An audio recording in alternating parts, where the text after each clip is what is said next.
I was amazed by his work, by his team, how dedicated they were to this case.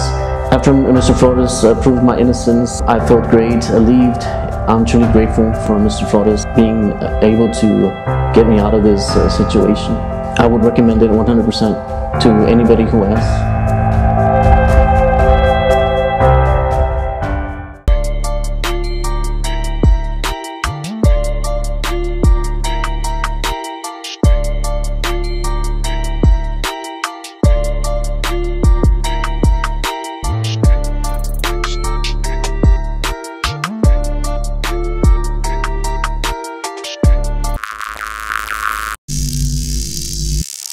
Anthony Michael Hall right here on hashtag PVT. Yeah, grab the mic and put it close to you, talk into the mic. Here we go. And, yeah, you might want to move it a little bit like that so it won't fall over. Okay. Yeah, so welcome to South Texas, man. Appreciate it, man. It's good to be here. Have you ever been here before? I was here years ago, actually. President Trump, when he owned the Team USA thing. Oh, yeah. Man, it was years ago because I also remember it was Kobe was a rookie that year. He was also a guest judge, so we were... it was many years ago. That was really sad. That was shocking, man. Truly. Yeah, it was like, you never know what can happen. That's right. That's right. None of us are promised tomorrow. So, but what a legacy is life, right? The guy lived so well. Yeah.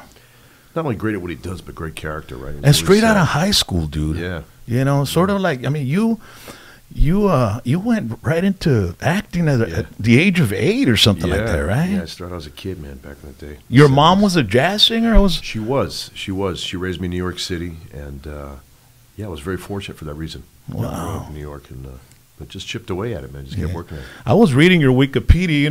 There's cool little YouTube shows where they have fact or fiction Wikipedia. Oh, is that right? Yeah. So we'll pull out like certain things that are on there and ask the actor or the artist if it's true. And so I was watching some of it. It says you were born on Easter Sunday. I was 68. Yeah. Well, it changes every year, but that year it happened. Yeah, man. Oh, okay. Yeah, it does change every year. So then it's April 14th. April 14th. Yeah. Wow, man, that's incredible, man. And where is it? Manhattan, Massachusetts, Boston. So you're a Boston guy. Originally, yeah. My mother was one of 13 kids. New England Patriots. Pats, yep. You're a Patriots fan? Yeah, man, I am. Man, you're in Dallas Cowboy country, bro. I know it. Yeah. And so your mom was a jazz artist. She was a singer, man. Raised me in New York. She was from Boston, big Italian Irish Catholic family, and she was one of 13 kids. And we moved to New York as a kid in the 70s, and then just kind of started there, auditioning and doing that as a kid. It was like a hobby. So it was New York City you were living in? New York City, yeah, Manhattan. So that was my upbringing. And your dad, it says your dad was a body shop owner. Is that true? He was, yeah. My biological father out in Boston he owned a body shop, and then my mother remarried. So when I was in New York, I was really fortunate because I had that environment, so I auditioned as a kid. It was like a hobby. It kind of spun into a career once I got some good gigs. Yeah. So how did your mom kind of see that special talent in you, bro? Or no, what? I was just kind of a goofy kid, man. A lot of us kids growing up, you're doing shows for the family. I'd clown out. I would be imitating my aunts and uncles, and just being a goofy kid. But as a kid, I had a work ethic, man. I would go into auditions, and I'd do my thing, and I did commercials and all that stuff as a little kid. And then I got good gigs, and then it led to doing the movies with John Hughes. That's something a lot of people don't understand is the work ethic part of it, For all of us, yeah. Yeah, because I tell, sometimes they go and I talk to kids in college and stuff, and I said, hey, that diploma is just a paper. Don't expect it to do the work for you. You got to go make a day. And I was exactly the same when I was a kid. I tell a lot of people when I go talk, I do some motivational speaking. Awesome. 4th grade, I went into a 7-Eleven, and it was during the summer, and there was a magazine called Fangoria back then. I don't know if you remember it. Sure. They would show the behind-the-scenes makeup of Planet of the Apes and Godzilla, all these, and I was like, so I told the lady working there at the counter, hey, can I sweep the floor? Can I do something for it? Cool. And she said, I can't let you do that. It's against policy. But if you want, Saturday morning, 9 a.m., come to my house. I live right down back over here. Sure. That yellow car outside, wash it at 9 a.m. and I'll give you $250. There you go. You went to work. Yeah, and Saturday mornings was the only time that there were cartoons back then. We didn't have the Cartoon Network. That's it. We didn't have none of that. Yeah. So while all my school friends in 4th grade were waking up with their bowl of cereal to watch cartoons, I was riding my bike to that lady's house, and she was shocked. to see that I got there. So, and then I tell the kids when I'm telling them the story, I washed the car. She gave me $250. Where do y'all think I went? To the store. And what do y'all think I bought? The magazine. I said, I realized that morning that I could get up, go make money, and buy the things I wanted. So, awesome. You know, but that's a great story. But man, and especially in a very competitive field like yours, man, you were able to get a lot of gigs in commercials. The Honeycomb Kid, you were the Honeycomb Kid. Yeah, that's crazy. Remember that as kids? Yeah, dude. So funny Honeycombs, yeah.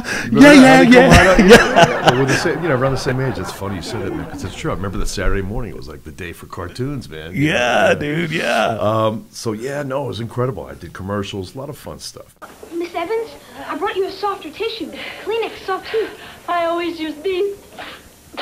Honest, they're softer. Not soft as it binds. Your mom was the one managing you and sending you to the auditions? But at the same time, she really wasn't a stage mother. It was the kind of thing where I just would get up and go, and like yourself as a kid, it became my thing. I learned how to work and the value of it.